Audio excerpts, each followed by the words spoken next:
एक छोटे से गांव में लता और घनश्याम नामक पति पत्नी अपने दो बच्चे पिंकी और चीकू के साथ एक छोटे से घर में रहते थे। घनश्याम सेठ धनीराम के यहाँ खेतों में मजदूरी का काम करता था और लता गांव के एक बंगले में खाना और साफ सफाई का काम करती थीं।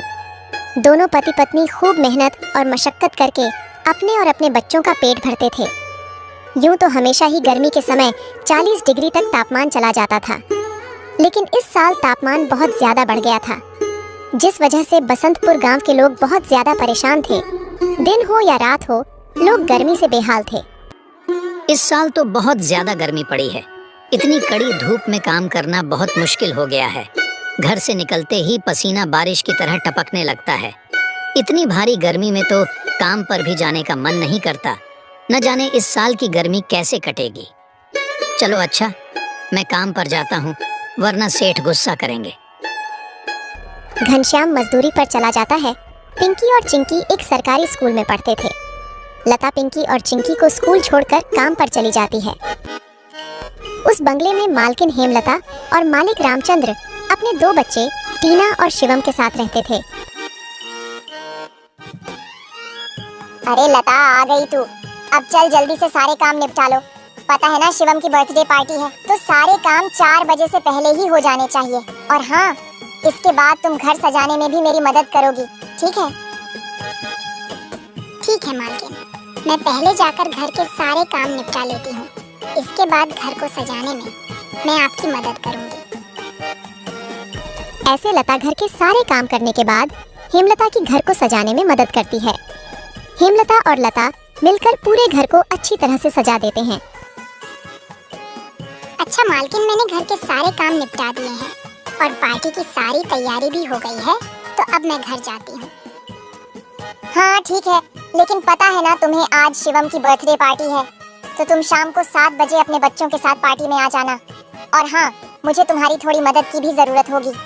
ठीक है मालकिन, मैं शाम के समय बच्चों के साथ यहाँ आ जाऊंगी। ऐसा कहकर लता घर चली जाती है और दोनों बच्चों को तैयार करके शाम को 7 बजे पार्टी में आ जाती है।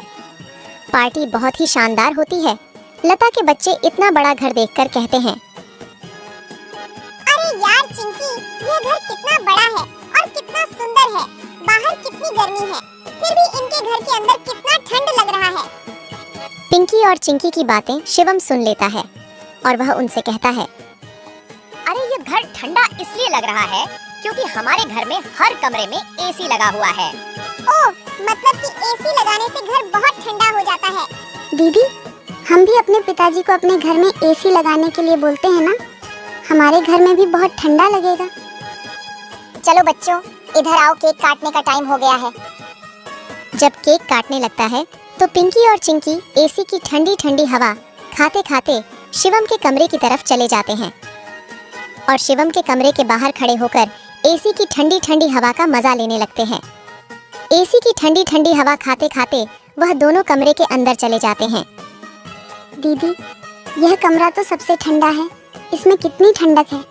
और दीदी, ये देखो, ये बिस्तर कितना सुंदर है, बिल्कुल मखमल जैसा। दोनों बेड पर बैठ जाते हैं और ठंडी ठंडी हवा का आनंद लेने लगते हैं। देखते ही देखते 15 मिनट बीत जाते हैं और आराम करते करते कब दोनों की आंख लग जाती है, उन्हें पता ही नहीं चलता। इतने ही देर में अचानक से शिवम की बहन टीना कमरे में आ जाती है। वह पिंकी और चिंकी दोनों को शिवम की बेड पर लेटा देखकर जोर से भड़कती है। ये दोनों मेरे कमरे में क्या कर रहे हैं? माँ इधर आओ, देखो ये दोनों मेरे बेड पर क्या कर रहे हैं। टीना की आवाज सुनकर हेमलता कमरे में आती है। तुम दोनों अभी के अभी मेरे बेड से उठो। पिंकी और चिंकी हेमलता की आवाज सुनकर जग जाते हैं। लता भी हेमलता की आवाज सुनकर भागी भागी चली आती है। क्या हुआ मालकिन? आपकी बहुत जोर से नीचे आवाज आ रही थी। क्या हुआ? ये पूछ क्या नहीं हुआ? ये देख नहीं रही तू? तेरे बच्चों ने अपने गंदे मेले बदबूदार कपड़ों से मेरा पूरा बेड गंदा कर दिया। तेरे बच्चों ने एसी देखा नहीं कि सोने चले मेरे बेड पे। हद होती है यार। मैं तो तेरे बच्चों को इसलिए बुलाया था कि इनका भी थोड़ा मन लग जाएगा। इन्होंने कभी ऐसी पार्टी लाइफ में देखी नहीं होगी, ये भी देख लेंगे। पर ये तो अपनी औकात ही भूल गए। ये हमारा घर है, कोई धर्मशाला नहीं कि कोई भी भिखारी हमारे कमरे में आ जाएगा और आकर के सो जाएगा। तू अभी के अभी अपने बच्चों को लेकर निकल यहाँ से। और हाँ, कल से काम पर भी आने की जरूरत नहीं है। मालकिन ऐसा मत करो, मेरी बात तो सुनो। बच्चे नादान हैं। मैं वादा करती हूँ आगे से ऐसा दोबारा नहीं होगा। ये मेरी आखिरी भूल समझकर माफ कर दीजिए मालकिन। मुझे काम से मत निकालिए मालकिन। इस काम के सहारे तो मेरा घर चल रहा है। ये तेरी सर दर्द है। अब तू यहाँ पर काम नहीं कर सकती। अब तू अपने बच्चों को ले और यहाँ से निकाल। हेमलता लता और उसके बच्चों को घर से बाहर निकाल देती है और आगे से काम पर आने को भी मना कर देती है। अब लता के पास कोई काम नहीं था। घर का सारा भार अब घनश्याम के कंधों पर आ गया था। हे भगवान, आज तो खाना बनाने के लिए आटा भी नहीं है। अब मैं आटा कहाँ से लाऊं? मेरे पास तो अब और पैसे भी नहीं है। और जो तनख्वाह घनश्याम जी को मिली थी वह सब घर खर्चे में खत्म हो गई। मेरा क्या है, मैं तो पानी पीकर भी सो जाऊंगी, पर बच्चों को क्या? भूखे पेट इन्हें नींद कैसे आएगी? आ गए आप। घर में राशन खत्म हो गया है। आज खाने में कुछ नहीं बना है। कोई बात नहीं, खाना आज मैं अपने साथ लेकर आया हूँ। सेठ जी के यहाँ पर आज दावत थी तो उन्होंने कुछ खाना बच्चों के लिए भी भिजवा दिया है। ऐसे उस रात तो वह सभी खाना खाकर सो जाते हैं। अगली सुबह लता फिर से अपनी मालकिन हेमलता के घर जाती है और उससे थोड़े पैसे उधार मांगती है। मालकिन, मेरे घर में खाने के लिए एक अनाज का दाना भी नहीं है। कृपया आप मुझे थोड़े से पैसे उधार दे दीजिए। तुझे देने के लिए मेरे पास कोई पैसे वैसे नहीं है। मैंने तुझे पहले ही काम से निकाल दिया था, फिर तेरी यहाँ आने की हिम्मत कैसे हुई? जा निकल यहाँ से और आइंदा यहाँ पर अपनी शक्ल मत दिखाइयो। हेमलता की कड़वी बातें सुनकर लता घर वापस जाने लगती है। तभी उसे रास्ते में एक पोस्टर दिखाई देता है। उस पोस्टर को देखकर लता वहीं रुक जाती है। पकोड़े बनाने वाले की जरूरत है। अधिक जानकारी के लिए इस दिए गए नंबर पर कॉल करें। पकोड़े बनाने तो मुझे आता है। अगर यहाँ मेरी नौकरी लग जाए तो घर का खर्च चलाने के लिए कुछ पैसे आ जाएंगे। ऐसा सोचकर लता उस पते पर पहुँच जाती है।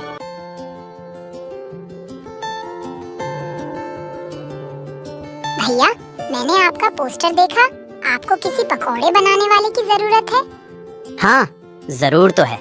तुम पकोड़ा बना लोगी। क्या तुम्हें पकोड़े बनाने आते हैं? हाँ, सब मुझे कई तरह के पकोड़े बनाने आते हैं, जैसे मिर्च का पकोड़ा, पालक का पकोड़ा, पनीर का पकोड़ा और भी कई प्रकार के पकोड़े मुझे बनाने आते हैं। तो ठीक है, तुम आज से ही काम पर लग सकती हो। ऐसे लता पकोड़े बनाने वाले के साथ काम पर लग जाती है और ग्राहकों को पकोड़े सर्व करने लगती है। ऐसे ही शाम हो जाती है और रमेश के सारे पकोड़े बिक जाते हैं। चलो, आज तो सारे पकोड़े बिक गए। आज तो तुमने पकोड़े सिर्फ सर्वे किए हैं, लेकिन कल से तुम्हें पकोड़े बनाने भी होंगे। हाँ साहब, मैं बहुत ही स्वादिष्ट पकोड़े बनाना जानती हूँ। तो ठीक है, ये लो आज के काम के पैसे। 300 रुपए लेकर लता सबसे पहले राशन की दुकान पर जाती है और वहाँ से राशन का सामान खरीदकर घर आ जाती है। घर पहुँचकर लता सबसे पहले बच्चों के लिए खाना बनाती है और उनको परोसती है। चिंकी, पिंकी, आ जाओ, खाना खा लो। इतने में घनश्याम भी वहाँ आ जाता है और लता घनश्याम को अपने नए काम के बारे में बताती है। इस तरह सारे मिलकर खुशी खुशी खाना खाते हैं। अगली सुबह लता बच्चों को स्कूल छोड़कर वापस काम पर चली जाती है। दुकान पर पहुंचकर लता पकोड़े बनाती है। लता के बने हुए पकोड़े ग्राहकों को बहुत पसंद आते हैं। लता के बने हुए पकोड़े खाकर ग्राहक पकोड़े की बहुत तारीफ करते हैं। उनको आज के बनाए हुए पकोड़े कल से भी ज्यादा अच्छे लगे। रमेश भाई, तुम्हारे आज के पकोड़े का तो कोई जवाब ही नहीं। इससे स्वादिष्ट पकोड़े मैंने आज से पहले इस होटल में कभी नहीं खाए। आखिर आज ऐसा क्या मिलाया है इन पकोड़ों में जो इतने स्वादिष्ट बने हैं? आज तो मैं एक और प्लेट खाऊंगा। मेरे लिए एक एक्स्ट्रा प्लेट पकोड़े लगा दो। ऐसे रमेश अपने ग्राहकों के मुंह से पकोड़े की तारीफ को सुनकर लता से कहता है, लता, तुम्हारे हाथ में तो जादू है। तुम्हारे हाथों के बने पकोड़े खाकर ग्राहक एक एक एक्स्ट्रा प्लेट पकोड़े खा रहे हैं। तुमने तो कमाल ही कर दिया। आखिर ऐसा क्या मिलाया है इन पकोड़े में जो ग्राहक इतनी तारीफ कर रहे हैं? साहब जी, कुछ खास नहीं मिलाया है, बस थोड़े से नमक मिर्च मसाले बराबर मात्रा में डाले हैं, बस। ऐसे रमेश के आज के पकोड़े बहुत जल्द ही खत्म हो जाते हैं। आज तो पकोड़े बहुत जल्द ही खत्म हो गए। कल से हमें और ज्यादा से ज्यादा पकोड़े बनाने होंगे। और हाँ, अब हमारी पकौड़ों की सेल और ज्यादा अच्छी होने लगी है, इसलिए कल मैं दुकान में एसी लगवा रहा हूँ। इससे ग्राहक भी एसी की ठंडी ठंडी हवा में पकोड़ों का मजा लेंगे। और हमारे पकोड़े की सेल और ज्यादा बढ़ेगी। तुम क्या कहती हो? साहब, विचार तो बहुत अच्छा है। अगले दिन रमेश अपनी दुकान में एसी लगवा लेता है और जैसा उसने सोचा था वैसा ही हुआ। एसी लगने के बाद रमेश के दुकान पर ग्राहकों की संख्या बढ़ जाती है। ग्राहक ठंडी ठंडी हवा में बैठकर पकोड़े खाने का आनंद उठाते हैं। ऐसे रमेश के आज भी सारे पकोड़े बहुत जल्द ही बिक जाते हैं। शाम के समय जब लता घर वापस आती है और वह चिंकी और पिंकी को आपस में बातें करते हुए सुनती है। दीदी, उस दिन पार्टी में कितना मजा आ रहा था ना। कहाँ हम उस दिन एसी की ठंडी ठंडी हवा खा रहे थे और कहाँ आज हम इतनी गर्मी में बैठे हैं। काश हमारे घर में भी एसी होती तो हम भी अभी एसी की ठंडी ठंडी हवा खा रहे होते। इतने में लता अंदर आ जाती है। अरे चिंकी और पिंकी, तुम दोनों क्या कर रहे हो? तुम दोनों ने अपने स्कूल का होमवर्क किया? चलो जल्दी से अपना अपना होमवर्क कर लो। मैं खाना बनाने जा रही हूँ। इसके बाद खाना खाकर जल्दी सो जाना। कल तुम्हें सुबह उठकर स्कूल भी तो जाना है ना? ठीक है माँ, हम स्कूल का काम करके आते हैं। ऐसे दिन बीतते जाते हैं और लता के हालात पहले से ठीक होते जाते हैं। ऐसे ही एक दिन सुबह लता काम पर जा रही होती है, तभी उसे भंगार की एक दुकान दिखती है। उसे दुकान पर कई सारे सामान थे, जैसे कूलर, पंखा, फ्रिज, एसी इत्यादि। लता का ध्यान उस दुकान में रखे पुराने एसी की तरफ जाता है। वह उसे बहुत पसंद आता है। वह उस दुकानदार से बोलती है, भैया, ये एसी का क्या दाम है? मात्र 10,000 रुपए की है। 10,000? ये तो बहुत ज्यादा है। ज्यादा नहीं, ये तो बहुत कम है। ये सेकंड हैंड एसी है। अगर नई एसी खरीदने जाओगी तो 30,000 से कम की नहीं आएगी। अच्छा ठीक है, पर ये सही से तो चलती है ना? हाँ, बिल्कुल सही से चलती है। अगर 6 महीने से पहले ये एसी बंद हो जाती है तो इसकी सारी रिपेयरिंग की सर्विस बिल्कुल फ्री होगी। ठीक है, लेकिन इसका सही सही दाम लगाओ। मैं इसके 8,000 दूंगी। अगर तुम्हें देनी है तो मुझे ये ऐसी 8,000 में दे दो। ठीक है, बताओ कहाँ लगानी है। लता उस आदमी को अपने घर लेकर आती है। वह आदमी लता के घर पहुंचकर एसी को लगा देता है।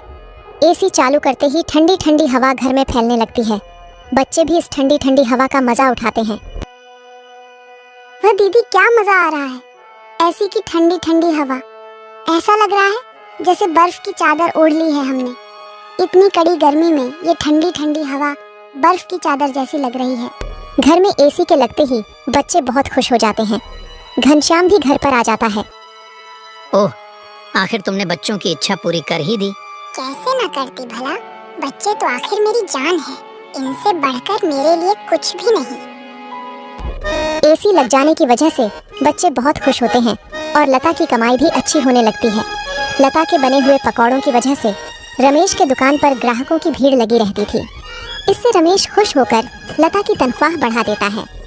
थोड़े दिन बाद घनश्याम भी सेठ धनीराम के यहाँ मजदूरी छोड़कर लता के साथ पकोड़े बनाने लगता है। दोनों को रमेश काफी अच्छी सैलरी देता था, जिससे उनका घर खर्च काफी आसानी से चल जाता था। बच्चे पूरी गर्मी एसी की ठंडी ठंडी हवा में गुजरते हैं और इस तरह वह लोग अपना जीवन खुशी खुशी जीने लगते हैं।